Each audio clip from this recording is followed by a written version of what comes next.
Hello, Tom. Hello, Nikki. How do you do? I am fine, Nikki. तुम यहाँ मरी किसके साथ आए हो, टॉम? मैं अपनी दादी अम्मा के साथ मरी के खूबसूरत और सरसब्ज बर्फ से ढके हुए पहाड़ों की सैर करने के लिए आया हुआ हूँ। वाओ, ये बहुत दिलचस्प माहौल है। तुम किसके साथ आई हो निकी? मैं अपने दादा अब्बू के साथ मरी के खुशगवार मौसम की सैर करने के लिए आई हुई हूँ। मरी में जब आसमान से बर्फ के गाले गिरते हैं तो कितनी खूबसूरती होती है। हाँ, वो लम्हे जब सब कुछ खुशगवार होता है, हर तरफ बर्फ से ढकी हुई सफेदी ही सफेदी और साथ हवा में चलने की खुशबू कुछ खुशगवार होती है। बर्फ से ढकी पहाड़ियों की शानदार तस्वीर खींचना और बर्फ की फूलें बनाना सब कुछ शानदार होता है। मौसम की ये खूबसूरती सब कुछ खुशगवार बना देती है। अच्छा छोड़ो टॉम, तुम ये बताओ कि तुमने कभी ये सोचा कि हमें अपनी जिंदगी में कैसे दूसरे लोगों की मदद करनी चाहिए? जी हाँ, मेरे दादा अब्बू कहते हैं कि इंसान का मकसद ही दूसरे इंसान के काम आना और मदद करना होता है। मेरी दादी अम्मा ने कल रात मुझे एक कहानी सुनाई थी जिसमें एक खरगोश और उल्लू एक दूसरे की किस तरह मदद करते हैं। वो कैसे निकी? मुझे भी उस कहानी के बारे में कुछ बताओ।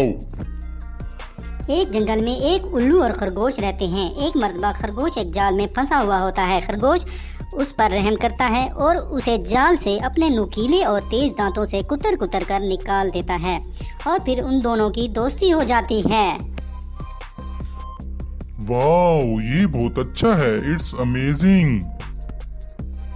आगे तो सुनो यार। उसके बाद एक मर्तबा एक शिकारी खरगोश पर निशाना बांधता है। दूर से उल्लू शिकारी को देख रहा होता है और वो बरवत उड़कर आता है और शिकारी की बंदूक पर झपटा मारता है जिससे शिकारी नीचे गिर जाता है और इस तरह शिकारी का निशाना खता हो जाता है। खरगोश भाग निकलता है। खरगोश उल्लू का शुक्रिया अदा करता है और यूं वो दोनों हंसी खुशी जिंदगी बसर करने लग जाते हैं।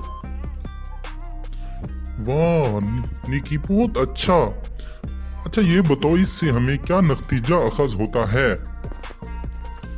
इससे ये नतीजा अखज़ होता है कि नेकी का बदला नेकी होता है।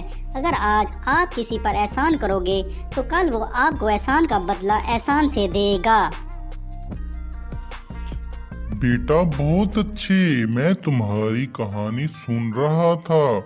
तुमने टॉम को अखलाक से भरपूर सबक आमोज कहानी सुनाई है।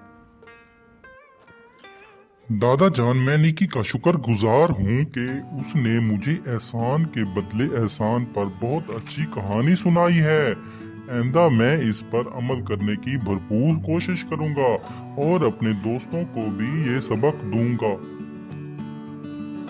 शुक्रिया टॉम और शुक्रिया दादा जान।